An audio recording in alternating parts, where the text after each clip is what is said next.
नरेश की माँ अपने बेटे से मिलने दिल्ली आ रही है। इस बात का पता चलते ही नरेश के दिल में हलचल मच जाती है। नरेश अपनी माँ के स्वागत की तैयारी में लग जाता है। साथ ही उसे डर भी सताने लगता है कि उसकी माँ कहीं अपनी पुरानी जिद पर फिर से बैठ ना जाए। हे भगवान, इस बार बचा लो। अगले साल पक्का माँ की जिद पूरी कर दूंगा। तभी दरवाजे की घंटी बजती है। नरेश दरवाजा खोलता है तो सामने अपने मकान मालिक को देखकर हैरान हो जाता है, क्योंकि उनके साथ एक सुंदर सी लड़की भी थी। अब नमस्ते अंकल, कुछ काम था, मुझे बुला लेते। आपने क्यों कष्ट किया? अरे नहीं नहीं, इसमें कष्ट कैसा। मैं तो बस तुम्हें रीना से मिलवाने आया था। आज से रीना तुम्हारे साथ इसी फ्लैट में रहेगी। अंकल, कोई लड़का फ्लैटमेट नहीं है? एक अनजान लड़की के साथ रहना मेरे लिए थोड़ा अजीब होगा। देखो नरेश, मैं तुम्हें पहले भी बता चुका हूँ कि इस फ्लैट में तुम्हें किसी ना किसी के साथ एडजस्ट करना ही होगा, या फिर तुम अकेले पूरे फ्लैट का किराया दे दो, मैं किसी को नहीं रखूंगा। नरेश अपने मकान मालिक की बात सुन के रीना के साथ रहने के लिए तैयार हो जाता है, पर अंदर ही अंदर उसे ये बात खाने लगती है कि वो अपनी माँ को क्या जवाब देगा जब उसकी माँ रीना के बारे में उसे पूछेगी। दिन बीतने लगते हैं। नरेश और रीना अच्छे दोस्त भी बन जाते हैं, पर अभी भी नरेश अपनी प्रॉब्लम का सलूशन नहीं ढूंढ पाता। एक दिन नरेश बहुत परेशान सा बैठा होता है। तभी रीना उसे पूछती है, क्या हुआ नरेश, तुम काफी परेशान लग रहे हो, सब ठीक तो है ना? हाँ सब ठीक है, बस एक छोटी सी प्रॉब्लम है। वो एक्चुअली 2 दिन बाद मेरी माँ मुझसे मिलने आ रही है। अरे तो इसमें प्रॉब्लम क्या है, ये तो खुशी की बात है। हाँ रीना, बट मेरी माँ एक जिद लेकर बैठ गई है कि मैं शादी कर लूँ, पर मैं अभी इस चीज़ के लिए तैयार नहीं हूँ। ऊपर से जब वो तुम्हें देखेगी तो 100 सवाल करेगी, क्या जवाब दूंगा? अरे इसमें कोई टेंशन वाली बात नहीं है। मेरे पास ना इस प्रॉब्लम का सलूशन है, जिससे ना तुम्हें शादी करनी पड़ेगी और ना ही तुम्हारी माँ मेरे बारे में कुछ पूछेंगी। रीना की बात सुनकर नरेश सोच में डूब जाता है। वो सोचता है कि रीना खुले ख्यालों वाली लड़की है, कहीं माँ को सच बता ना दे। नरेश को सोच में डूबा देखकर रीना कहती है, अरे क्या हुआ, किस सोच में पड़ गए? डोंट वरी, जैसा तुम सोच रहे हो ना वैसे कुछ भी नहीं है। मेरे पास एक प्लान है। मैं कुछ समझ नहीं पा रहा हूँ, कैसा प्लान? मैं समझाती हूँ। हम ना एक कॉन्ट्रैक्ट मैरिज कर लेते हैं। फिलहाल मेरे पास जॉब नहीं है, तो तुम इस रूम का किराया दे देना जब तक तुम्हारी माँ यहाँ रहेंगी, सिर्फ तब तक। और तुम अपनी माँ से कह देना कि मैं तुम्हारी पत्नी हूँ, इससे वो मेरे यहाँ रहने पर कोई सवाल भी नहीं करेंगी। अरे बात तुम्हारी ठीक है, पर माँ से झूठ बोलना, ना ना बाबा, मैं ये रिस्क नहीं ले सकता। कोई और आइडिया दो ना तुम।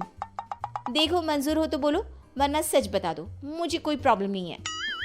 रीना की बात सुनकर नरेश सोच में डूब जाता है। बहुत सोचने के बाद जब उसे कोई रास्ता नहीं मिलता तो वो रीना के बताए हुए रास्ते पर चलने के लिए तैयार हो जाता है। वो रीना से बात करता है और अपनी माँ की पसंद और नापसंद के बारे में बताता है। रीना भी नरेश की सभी बातों को ध्यान से सुनती है, ताकि कहीं उससे कोई गलती ना हो जाए। आखिर वो दिन भी आ जाता है जब नरेश की माँ उससे मिलने दिल्ली आ जाती है। नरेश अपनी माँ को फ्लैट पर लेकर जाता है। जैसे ही नरेश की माँ फ्लैट के अंदर जाती है, रीना उसके पैर छू लेती है। ये देखकर नरेश की माँ थोड़ी घबरा जाती है और नरेश से पूछती है, अरे बेटा नरेश, ये कौन है? माँ ये आपकी बहू रीना है। माफ़ी चाहता हूँ, सब कुछ इतनी जल्दी में हुआ कि आपको बता ही नहीं पाया, इसलिए सोचा कि क्यों ना आपको सरप्राइज दिया जाए। अरे बेटा, मैं तो बस तेरा घर बसा हुआ देखना चाहती थी। हाँ, बहुत अरमान थे अपनी इकलौते बेटी की शादी को लेकर, लेकिन कोई बात नहीं, शायद किस्मत को यही मंजूर होगा। ये कहते ही नरेश की माँ रीना को गले लगा लेती है। रीना बेटिया, मेरा बेटा ना थोड़ा नादान है, पर तुम काफ़ी समझदार लगती हो, और मैं जानती हूँ कि तुम इसका बहुत अच्छे से ध्यान रखोगी। माँ आप चिंता मत कीजिए, मैं सब संभाल लूंगी। नरेश की माँ अपने बहू और बेटे के साथ खुशी खुशी रहने लगती है। दिन बीतने लगते हैं। नरेश की माँ और रीना का रिश्ता बहुत मजबूत होता चला जाता है। वो दोनों सारा दिन एक साथ रहती और खूब बातें करती। इधर साथ रहते रहते नरेश और रीना भी एक दूसरे से प्यार करने लगते हैं। दोनों को इस बात का एहसास हो जाता है, फिर भी वो इस बात को छुपा कर ही रखते हैं।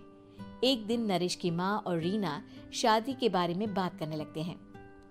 रीना बिटिया, ये तो नरेश ने मुझे बिना बताए शादी कर ली, वरना मैं तो अपनी इकलौती बेटी की शादी इतनी धूमधाम से करती कि सारी दुनिया देखती रह जाती। अच्छा माँ, आप ऐसा भी क्या करती नरेश और मेरी शादी में जो दुनिया देखती रह जाती? अरे बिटिया, एक माँ के अरमान तुम अभी नहीं समझोगी।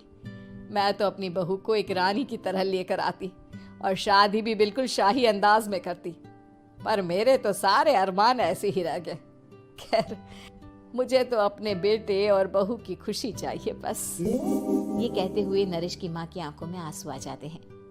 रीना भी ये सुनकर ख्यालों में खो जाती है, क्योंकि वो भी मन ही मन खुद को नरेश की पत्नी और उसकी माँ की बहू मानने लगी थी।